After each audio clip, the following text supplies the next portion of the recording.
तहज्जुद के पहर में जब हर तरफ अंधेरा होता है, आपको सुबह के आसार सुबह काज़िब से मिलने शुरू हो जाते हैं और जब आपकी ज़िंदगी में अंधेरा छाया होता है, आप अपनी ज़िंदगी के लोएस्ट पॉइंट पर होते हैं, तो आपको वहाँ से ही रोशनी मिलती है, जिससे आप अपनी ज़िंदगी के हाईएस्ट पॉइंट की तरफ जाते हैं। रॉक बॉटम को हिट करने के बाद आपके पास मज़ीद नीचे जाने की कोई गुंजाइश नहीं होती। फिर आपकी तरक्की का सफ़र शुरू होता है, फिर आपकी तनज़्ज़ुली ख़त्म हो जाती है। तो घूर अंधेरे में उम्मीद हुई रोशन, अंधी रात से चढ़ते दिन की आस बढ़ी और है कि कुछ दिन घर से दूर गया, पीछे से इमाद। कुछ दिन घर से दूर गया, पीछे से इमाद, छत से पानी टपका, सेहन में घास बढ़ी।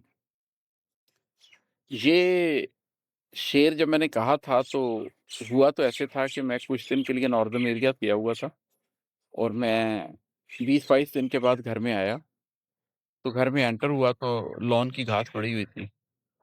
अंदर गया तो बारिश हुई थी और कहीं छत पे पानी खड़ा रहा था, जिसकी वज़ह से छत से कुछ पानी भी टपका था और एक छत गीली भी हुई थी, उसकी सीलिंग भी खराब हुई हुई थी। तो ये शेर तो उस तनाजुर में है कि कुछ दिन घर से दूर गया, पीछे से इमारत, छत से पानी टपका, सेहन में घास पड़ी। अब अपने घर से कुछ दिन दूर रह लें, तो घर घर नहीं रहता, बस एक मकान रह जाता है। सेहन में घास पड़ी होती है, छत से पानी टपक रहा होता है,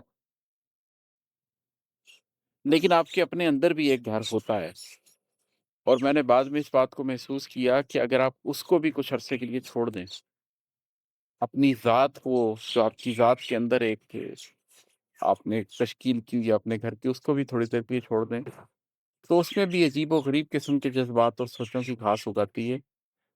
उसमें भी अजीब-ओ-गरीब किस्म के शर के ख़यालात से छत टपक पड़ती है। तो जैसे हमें अपने घर की हिफ़ाज़त करनी होती है, कुछ दिन भी उसको अकेला नहीं छोड़ सकते, उसी तरह हमें अपनी ज़ात की भी हिफ़ाज़त करनी पड़ती है कि उसे भी हम ज़्यादा देर के लिए अकेला नहीं छोड़ सकते। उसे अनअटेंडेड छोड़ेंगे तो नुकसान होगा। आज के लिए इतना ही, बहुत शुक्रिया। अस्सलाम।